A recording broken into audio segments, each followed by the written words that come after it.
నమస్తే రావు స్టాక్స్ కార్యక్రమానికి స్వాగతం. నేను రవిశంకర్ వెళ్ళ అనలిస్ట్ ఎంజీరావు గారు మనతో ఉన్నారు. నమస్తే ఎంజీరావు గారు. ఇవాళ జాతిపిత మహాత్మా గాంధీ వర్ధంతి, అంటే నాథురామ్ గాడ్సే గాంధీని చంపిన రోజు. గాంధీజీ అంటే అందరికీ తెలుసు, అహింసామూర్తి, స్వతంత్రాన్ని తెచ్చిన అమరుడు, గొప్ప నాయకుడు. అలాంటి గాంధీజీని చంపిన గాడ్సేను చాలా మంది పూజించడం ఈ మధ్య మొదలైపోయింది, అదో ట్రెండ్ అయిపోయింది. ఏంటి దీనికి గల కారణం ఏంటి? మీ విశ్లేషణ ఏంటి? ఎస్ అండి, మహాత్మా గాంధీ జనవరి 30, 1948లో నాథూరామ్ గాడ్సే చేతిలో సంహరించబడ్డాడు. ఆ రోజున మనం మార్టైర్స్ డే, అమరవీరుల సంస్మరణ దినంగా మనం జరుపుకుంటున్నాం అనమాట. ఇక్కడ గాంధీజీతో పాటు అందరు అమరవీరులు. ఎందుకంటే ఈరోజు భారతదేశం అనుభవిస్తున్న స్వాతంత్ర్యాలు, అందరికీ స్వాతంత్రాలు అంటే ఈజీగా ఉంటాయి అనమాట.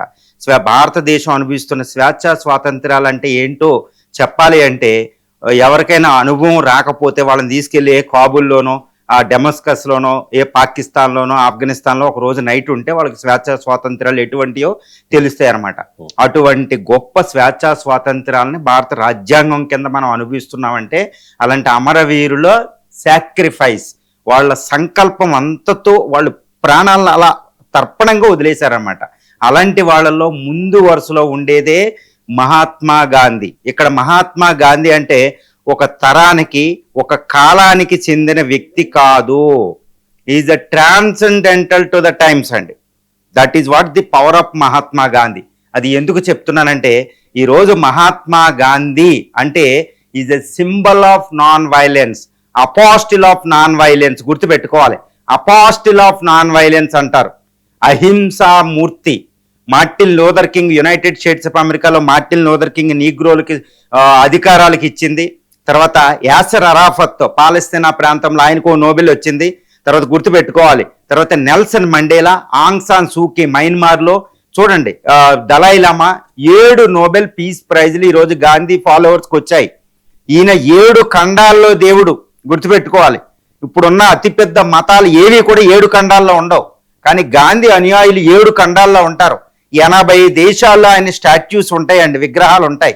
ఆయన పేరు మీద యునైటెడ్ నేషన్స్, అందులో ఉన్న ముస్లిం దేశాలు, క్రిస్టియన్ దేశాలు, అన్ని దేశాలు యునానిమస్గా పాస్ చేసి ఆయన బర్త్డేని అక్టోబర్ 2న అహింసా దినోత్సవం, ప్రపంచ ఇంటర్నేషనల్ నాన్ వైలెన్స్ డేగా డిక్లేర్ చేసుకున్నాయి. Is related to world. అది ఏం చెప్తారంటే, G20 సమ్మిట్ న్యూఢిల్లీలో జరిగినప్పుడు G20 నేతలు 20 మంది నేతలు ఆయన సమాధి రాజ్ఘాట్ దగ్గరికి వెళ్ళారు. రీసెంట్గా పుతిన్ గారు కూడా రాజ్ఘాట్ దగ్గరికి వెళ్ళారు. గుర్తుపెట్టుకోవాలి, is the symbol of non violence, is the symbol of divinity, is the symbol of the human. ఒక రకంగా నేను ఏం చెప్పాలంటే, is the zenith of the human civilisation. ఇది అందరికీ ఆశ్చర్యం కాదన్నమాట, ఆశ్చర్యం వేస్తారనమాట. ఏంటి గాడ్సే దేవుడిగా పూజిస్తున్నారు ఏంటనేది మనం సిగ్గుపడాల్సిన రోజు అనమాట. వాట్ గాడ్సే అండి, what Godse, this is the non sense actually చెప్పాలంటే. ఎందుకంటే రావణుల యుద్ధం నడిచింది, రామాయణం మనం చదివాం. రామాయణం అంతా చదివి రావణుడు దేవుడిగా పూజించే వాళ్ళు మనం ఏమంటామండి? అది ఏమంటాం అసలు? రామాయణం అంతా చదివి రావణుడిని దేవుడిగా పూజిస్తుంటే నువ్వు ధర్మబద్ధుడివేనా? ధర్మం కోసం అక్కడ రాముడు యుద్ధం చేస్తాడు, అధర్మం పక్షం రావణుడు ఉంటాడు. ఇప్పుడు రావణుడిని దేవుడిగా పూజిస్తే అసలు మీనింగ్ అసలు ఏమనాలి? మీకు ఇదే వదిలేస్తారన్నమాట. తర్వాత శ్రీకృష్ణుడు కంసుడు, శ్రీకృష్ణుడు నరకాసుడు, శ్రీకృష్ణుడు కీచకుడు, శ్రీకృష్ణుడు లాస్ట్లో దుర్యోధనుడు, కురుక్షేత్ర యుద్ధం. ఇదంతా చదివిన తర్వాత కృష్ణుడు వదిలేసి వీళ్ళని దేవుడిగా ఎవరైనా పూజిస్తారా? This is what the situation here. Gandhi ధర్మబద్ధానికి నిదర్శనం, అహింసకి నిదర్శనం. ఇది నేను చెప్పింది కాదు, గుర్తుపెట్టుకోండి, ఎంతమంది చెప్పారు ఈ విషయాన్ని. అలాంటిది ఆయన్ని చంపిన వాడు గాడ్సేని దేవుడిగా పూజించడం ఏంటంటే, what is this non sense? అసలు మనం ఏమనాలి? అసలు హ్యూమన్ బ్రెయిన్తో ఆలోచిస్తున్నారు అనే డౌట్ వస్తుంది. సైకలాజికల్లీ పర్వెట్టెడా అని ఆలోచిస్తారు. అది ఎంత సైద్ధాంతిక హ్యూమన్ బీయింగ్లో ఏ సైద్ధాంతిక, ఏ ఫిలాసఫీ ఆధారంగా చేసుకున్న Godse is not even human అని చెప్పకూడదు అనమాట. అంతటి దారుణమైన వ్యక్తిని గాంధీ బదులు తీసుకెళ్లి మాట్లాడితే దాన్ని ఏమనాలి? మన చేతిలో మీడియా ఉంది, మన చేతిలో ఇది ఉందని చెప్పడానికి వీల్లేదు. నేను ఒకటే చెప్తున్నా, is the zenith of human civilisation. మానవ పరిణామ క్రమంలోనే గాంధీ పీకెస్ట్ స్టేజ్లో ఉంటాడండి. ఎందుకంటే హ్యూమన్ సివిలైజేషన్ పరిణామ క్రమం అంటే, మానవ నాగరికత అంటే ఏంటో తెలుసా? ఒక్క పదంలో చెప్తానండి. ద కంప్లీట్ యానిమలిజం అంటే మొట్టమొదటిగా మానవుడు పుట్టినప్పటి నుంచి బట్టలు లేకుండా జంతువులను వేటాడి పచ్చి మాంసం తినేవాళ్ళు అనమాట. హింస, పూర్తి హింస నుంచి పూర్తి అహింసకు ప్రయాణమే మానవ నాగరికత. చూడండి, గాంధీకి మించిన అహింసామూర్తి ఈ భూమి మీద ఉన్నారా? నేను ఒకటే అడుగుతాను, గాంధీకి మించిన అహింసామూర్తి ఈ భూమి మీద ఉన్నారా? లేరు. కాబట్టి గాంధీని ఎవ్రీబడి షుడ్ యాక్సెప్ట్. ఆయనని సంహరించిన వ్యక్తిని ఏసడించుకోవాల్సిన సమయం అది కూడా అవసరం లేదు. ఆ మహాత్ములే బతుకుంటే తనను చంపేసిన కూడా క్షమించే రకం forgiveness is a beyond religions. గుర్తుపెట్టుకోవాలి, గాంధీ రామ రామ అంటే గాంధీ ప్రేయర్ మీటింగ్లో రామ, హే రామ, రఘుపతి రాఘవ రాజారామ వైష్ణవ జనతో జపిస్తూ ఉంటే అక్కడ ముస్లిమ్స్ ఉండేవారు, క్రిస్టియన్స్ ఉండేవారు, ఇండియన్స్ ఉండేవారు, ఫారినర్స్ ఉండేవారు, అందరూ ఉండేవారు. గాంధీ రామ అంటే అందరికీ యాక్సెప్టబుల్ అండి. అంటే దాన్ని బట్టి మనం అర్థం చేసుకోవచ్చు. Because is an Indian, is not Hindu, he's an Indian. Indian is beyond religions అనమాట. Is a transcendental in nature. ఇక్కడ ఏంటంటే Bharatadesam, India is a miniature of the world. India is a home of all religions అండి. ఎక్కువ religions ఇక్కడే పుడతాయి. India is a home of the best civilisation. అది పుట్టించింది అనమాట. అలాంటి ఇండియాని రిప్రజెంట్ చేసిందే మహాత్మా గాంధీ. ఇప్పుడు వరకే మొత్తం భారతదేశ చరిత్ర అంతా గమనిస్తే పురాణాల నుంచి, వేదకాలం నుంచి, ఇండస్ వ్యాలీ సివిలైజేషన్ ముందున్న 10,000 సంవత్సరాలు, అగ్రికల్చర్ పుట్టిన 10,000 BC నుంచి మొత్తం పరిశీలిస్తే is the peak of the Indian civilisation. అంతా ఆ పర్సనాలు తీసుకోకూడదు. దీనికి ఒకటే చెప్తాను, అమ్మ అనే పదం చాలా సింపుల్గా అనిపిస్తుంది అనమాట. కానీ అమ్మ అంటే దాన్ని నిర్వచించరా అంటే ఎవడూ నిర్వచించలేడు. అమ్మతనాన్ని, మదర్హుడ్ని ఎవడైనా మాతృత్వాన్ని నిర్వచించగలరా? ఈ భూమి మీద పుట్టిన ఈ మానవుడు క్రియేట్ చేసిన ఏ లాంగ్వేజ్ అయినా అమ్మతనాన్ని నిర్వచించగలదా? ఈవెన్ మ్యూజిక్ అయినా అమ్మతనాన్ని నిర్వచించగలదా? But however we can feel the mother. కానీ మన మనసుకు తెలుసు మదర్ అంటే ఏటో. అది ఒక బియాండ్ లాంగ్వేజ్, బియాండ్ ఎక్స్ప్రెషన్. మనం భావ వ్యక్తీకరణ చేయలేనిదే మదర్ తత్వం అనమాట. అది అమ్మతత్వం. అంతటి మనసుతో మనం ఆలోచించగలిగితే గాంధీ లోతు తెలుస్తుంది అనమాట. Is not a person, is an ism, is a system అండి. ఈయన భారతీయతకు ఒక నిలువుటెత్తు అర్థం. Is an epitome of Indian civilisation, is an epitome of non violence. గుర్తుపెట్టుకోవాలి, అది మహాత్మా గాంధీ.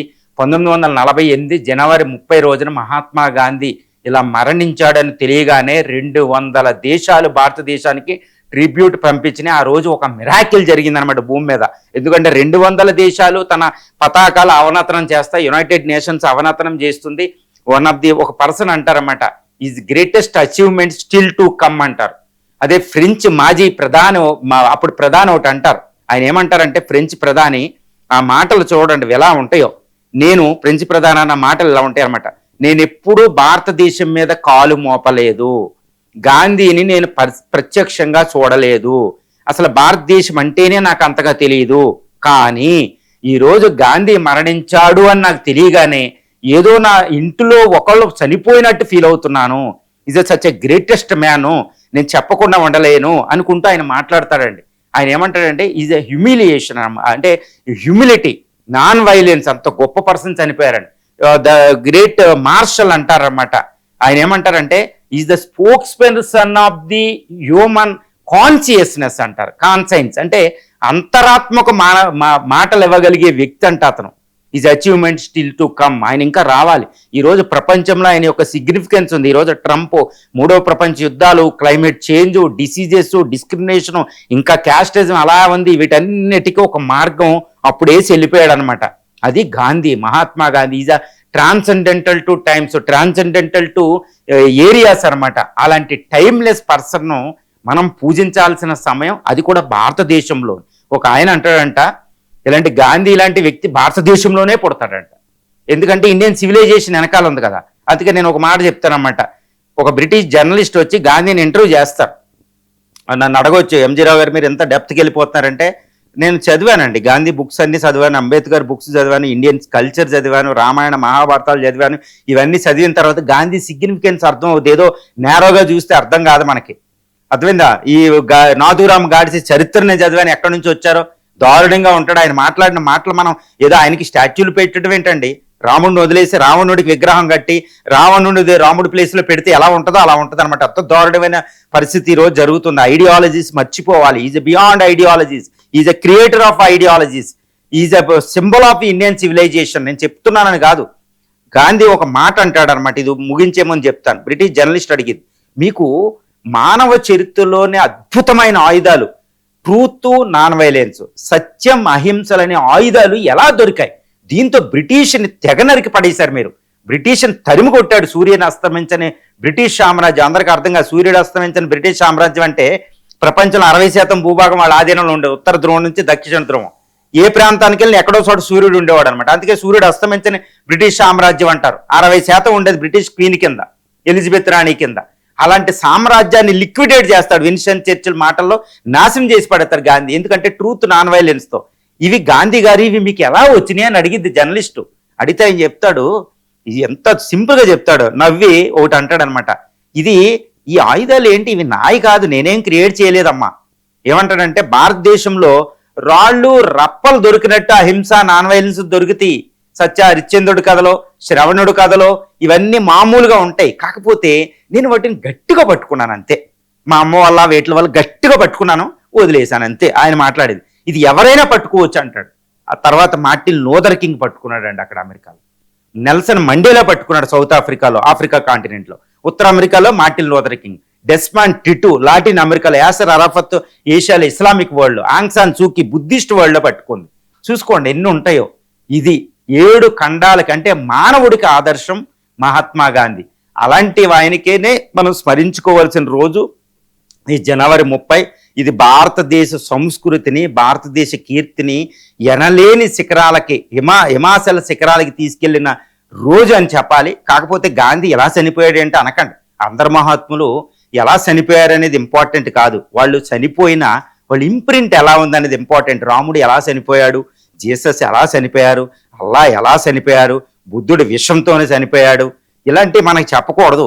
ఆ మహాత్ములు ఎలా అయినా వాళ్ళు అయితే వచ్చింది వాళ్ళని అస్తమించడం చేయడం కష్టానికి నేచర్ ఏదోలాగా వాళ్ళని తీసుకెళ్ళిపోవాలన్నమాట. ఆ రకంగా గాంధీని తీసుకెళ్ళిపోయారు. అందువల్ల నాథూరాం గాడ్సే ఇదంతా మనకు అనవసరం. ఎంజీరావు గారు, భారతదేశ చరిత్ర అంటే సజీవ మానవ చరిత్రకు ఒక తార్కాణం. అలాంటి భారతదేశ చరిత్రలో మహాత్మా గాంధీ స్థానం అనేది చాలా సుస్థిరం.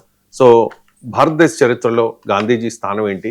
ఎందుకంటే ఈ మధ్యకాలంలో చూస్తూ ఉంటే గాంధీజీని విమర్శించడం, కనీసం ఆయన గురించి కనీస అవగాహన లేని అనేక మంది ఆఫ్ నాలెడ్జ్ పర్సన్స్ ఆయన విమర్శించడం ఎక్కువైపోయింది. సో భారతదేశ చరిత్రలో మహాత్మా గాంధీజీ యొక్క ప్రస్థానం ఏంటి, స్థానం ఏంటి? ఎస్ అంటే ఒక్క మాటలో చెప్పాలంటే మహాత్మా గాంధీ నిర్వహించిన ఒక సాల్ట్ మార్చ్ అనేది ఒకటి ఉంటుంది, దండి మార్చ్ అనేది ఉంటుంది, ఉప్పు సత్యాగ్రహం. ఈ ఉప్పు సత్యాగ్రహం అనేది భారతదేశ చరిత్రలో గత 7000 సంవత్సరాల క్రితం నడిచిన రావణ యుద్ధంతో పోల్చిన, 3200 సంవత్సరాల క్రితం సుమారు నడిచిన కురుక్షేత్ర యుద్ధంతో, శ్రీకృష్ణుడు నిర్వహించిన కురుక్షేత్ర యుద్ధంతో పోల్చిన, తర్వాత 2061 అంటే 2000 సంవత్సరాల క్రితం అశోకుడు అహింసా యుద్ధం, అహింసగా మూర్తిగా మారిపోయిన అశోకుడు నిర్వహించిన కళింగ యుద్ధంతో పోల్చిన, ప్రపంచంలో ఏ ధర్మ యుద్ధాలతో పోల్చిన గాంధీ మహాత్ముడు నిర్వహించిన ఉప్పు సత్యాగ్రహం చాలా చాలా పెద్దది. ఏంటి ఎలా అంటున్నాను అంటారు అంటే, గాంధీ యొక్క ఎంత గొప్పోడో మానవ చరిత్రలో అండి, ప్రపంచ మానవ చరిత్రలో, భారతదేశ చరిత్రలోనే కాదు, భారతదేశ చరిత్ర అంటే ప్రపంచ మానవ చరిత్రే. ఎందుకంటే సజీవ సంస్కృతి కాబట్టి ఇది. దానికి గాంధీ అది ఎలాగో చూద్దాం.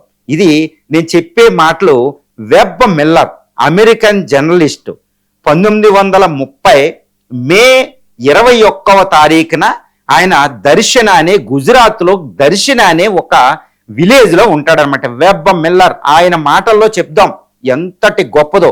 ఈ మే 21వ తారీఖున మహాత్మా గాంధీ జైల్లో ఉంటారు. మే 21వ తారీఖున సరోజినీ నాయుడు 2500 మంది గాంధీ అనుసరుల్ని అహింసలో పూర్తిగా నిబద్ధత, వాళ్ళ యొక్క స్థితప్రజ్ఞత భావంతో ఉన్న 2500 మందిని తీసుకెళ్తుంది. మణిలాల్ గాంధీ, అబుల్ కలాం ఆజాద్ ఉంటారన్నమాట. వీళ్ళని 28 గంటలో అక్కడ దర్శన దగ్గరికి వస్తారు. ఎందుకంటే బ్రిటిష్ పోలీసులు 400 నుంచి 500 మంది బ్రిటిష్ పోలీసులు ఉంటారు, ఇనుప లాఠీలు పట్టుకుని ఉంటారు.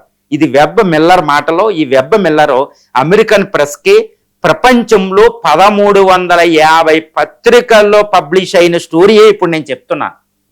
దీంతో భారతదేశం యొక్క స్వాతంత్ర దీక్ష అంటే ఏంటో తెలిసింది ప్రపంచానికి. అందరూ ఒకటి అంటారు, స్వతంత్రం వచ్చింది గాంధీ వల్ల కాదని. వాళ్ళని ఏమనాలో ఇప్పుడు చెప్పొచ్చు అనమాట. మీరంతా 1350 పత్రికల్లో ముద్రించబడతాయి. లియో టాల్స్టాయ్ లాంటి నోబెల్ లారేట్స్ అందరూ అప్పుడు మెక్డొనాల్డ్కి లెటర్ రాస్తారు. బస్తాల కొద్దీ బ్రిటిష్ ప్రైమ్ మినిస్టర్ లెటర్స్ వస్తాయి.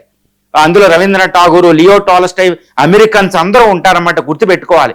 ఇప్పుడు నేను చెప్పబోయేది అమెరికన్ సెనేట్ లో ఒక సెనేటర్ చదివాడు. బ్రిటిష్ మీద అంత ప్రెజర్ అవుతుంది. బ్రిటిష్ మోరల్ గా ఉండే ఒక రాజ్యం కాదు, ఇది ఒక పశుత్వంతో కూడిందని ప్రపంచం అంతా తెలుస్తుంది అనమాట. అప్పుడు భారత స్వతంత్ర సమరానికి పూర్తి మద్దతు ఈవెన్ అమెరికా నుంచి, యూరోప్ కంట్రీ నుంచి, ఈవెన్ బ్రిటిష్ పీపుల్ నుంచి కూడా వస్తుంది. ఏం రాశాడు వెబ్ మిల్లర్ అంటే గుర్తుపెట్టుకోవాలి, దర్శన అటాక్. ఇది భారత సంస్కృతికి నిలువుటెద్దు. నేను అందరూ అంటారు, ఈ ఎంజీ రావు గారు ఏంది ఎలా అనేసారు, రామరావణ యుద్ధం కంటే గొప్పది, దండి మార్చి, కురుక్షేత్ర యుద్ధం శ్రీకృష్ణుడు నిర్వహించిన కంటే యుద్ధం కంటే గొప్పది, కళింగ యుద్ధం కంటే గొప్పదని ఎందుకు అంటున్నానో వినండి. ఎందుకంటే రాముడు ధర్మాన్ని స్థాపించడానికి కొన్ని లక్షల మందిని సంహరించవలసి వచ్చింది, ఇంక్లూడ్ రావణుడి ఫ్యామిలీ. శ్రీకృష్ణుడు ధర్మాన్ని నిలబెట్టడానికి కొన్ని కోట్ల మందిని అక్కడ కురుక్షేత్ర యుద్ధం ప్రకారం అన్ని ఆక్షాహుణులు 11, 18 ఆక్షాహుణులు చనిపోతే ధర్మబద్ధం వచ్చింది కుంతి మాటల్లో. అవునా కదా? కానీ కళింగ యుద్ధంలో 1,00,000 మందిని చంపేసిన తర్వాత ఆయనకి అహింస అర్థమైంది అశోకుడికి. కానీ వాళ్ళు ధర్మాన్ని స్థాపించారు భారతదేశంలో. ప్రపంచంలో ధర్మ యుద్ధాలకు ఒక నిలువుటెద్దుది అనమాట అలాంటి. కానీ ఎప్పుడు వేరే దేశంలో ధర్మానికి జరగవు, భూభాగాలకి డబ్బుల కోసం జరిగింది. కానీ భారత సంస్కృతులు ధర్మం కోసం యుద్ధం జరిగింది, సత్యం కోసం యుద్ధాలు జరిగింది. ఇప్పుడు దండి మార్చి ఎందుకు జరిగిందంటే ఈ 2500 మందిని వెబ్ మల్లర్ మాటలో చెప్పాలంటే లినుప రాడ్డులు కొడుతూ ఉంటే, వాళ్ళ తల మీద, టెస్టికల్స్ మీద, పొట్టలో గుద్దుతూ ఉంటే కనీసం వాళ్ళు కొట్టే ఇనుప లాడ్డీలకి చెయ్యి ఎత్తి అడ్డు కూడా పెట్టుకోకుండా అహింసకు అంకితం అయిపోతారన్నమాట. ఎవడైనా దెబ్బ కొట్టేవాడిని దెబ్బ కొట్టడం ఈజీ, గుర్తుపెట్టుకోవాలి. తెలియకుండా మన మీద దెబ్బ పడితే అది వేరు. కానీ దెబ్బలు కొడుతున్నారు, నా తల పగిలిపోతుంది, నా టెస్టికల్స్ చితుకుపోతున్నాయి, నేను చనిపోతున్నాను అని తెలుసు కూడా వాడు దెబ్బలు కాసుకోవడం అంటే అది రియల్ అహింస అనమాట. 2500 మందిలో 320 మంది గురవుతారు, 4 మంది చనిపోతారు. మొత్తం రక్తం ఒక రోజు కొడతారు ఇనుపలాడ్డులతో. ఇది వెబ్ మిల్లర్ దీన్ని చెప్తాడనమాట. ఆయన ఒక మాట ఎలా ఉంటుందంటే, పొరపాటు నేను జీసస్ క్రైస్తు సిలువ వేసినప్పుడు అక్కడ ఉన్నానేమో, అహింస అంటే ఇలా ఉంటుందేమో, భారత సంస్కృతి అంటే ఇలా ఉంటుందేమో అని ఆయన కన్నీళ్లు కారుస్తూ చెప్తే దాన్ని బ్రిటిష్ టెలిగ్రాఫ్ వాళ్ళు ప్రొడ్యూస్ చేయరు. ఆయన చాలా జాగ్రత్తగా అమెరికాకి, లండన్కి పంపిస్తాడనమాట. అవి 1350 పేపర్లో ప్రింట్ అవుద్దండి. ఆయన ఒక మాట అంటాడనమాట. లూయిస్ ఫిషర్ తన ఆటోబయోగ్రఫీలో రాస్తాడు, Gandhi and his message to the world అనే బుక్లో రాస్తాడు. ఏమని అంటే, ఇఫ్ గాంధీ వాంట్స్ ఈ కెన్ ప్రొడ్యూస్ 30 crores గాంధీస్. అదనమాట. అప్పుడు 30 కోట్ల మంది గాంధీలు తయారన్నారట. అహింస సైన్యం దాన్ని ఓడించలేరు. ఎందుకంటే అహింస అనేది ఆ యొక్క దేవుడు అస్త్రం అనమాట. దేవుడు వచ్చినా ఓడిపోతాడు అహింస ముందు. సత్యం అహింసల ముందే దేవుడు ఓడిపోతాడు అనమాట. ప్రేమతత్వం, ఈ ప్రేమతత్వంతో నింపుకున్న సత్య అహింసాలనే ఆయుధాలు వాడుతుంటే దేవుడు కూడా నిలబడదు కదా, బ్రిటిష్ వాడు ఎంత. అది భారత సంస్కృతి ఇచ్చిన ఒక అద్భుతమైన అస్త్రం. ఇలాంటి సత్య అహింసలనే వాటిని వెపనైజ్ ఆయుధాలుగా మలిసి కురుడుగట్టిన నియంత్రణలు ఓడించిన దేశం ప్రపంచంలో ఏ దేశమైనా ఉంటుందండి, అది భారతదేశమే. అది భారత సంస్కృతే. ఈ వెపన్స్ చక్కగా వెపనైజ్ చేసింది ఎవరు అంటే, ఒక అప్పట్లో 78 సంవత్సరాల ఒక పండు ముసలి, పళ్ళు లేని ముసలి, తల లేని ఒక చిన్న ముసలి, గాంధీ మహాత్ముడు అనమాట. ఆయన గాంధీ మహాత్ముడు. ఈయన రాముడు భక్తుడు, రాముడిని మించిపోయాడు. కృష్ణుడు భక్తుడు, కృష్ణుడిని మించిపోయాడు.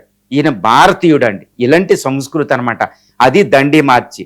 ఆ దండి మార్చి నుంచే మార్టిన్ లూథర్ కింగ్ ఆదర్శంగా తీసుకుని నీగ్రోలకి civil rights movement united states 1963లో ఓటు హక్కులు తీసుకొస్తాడు.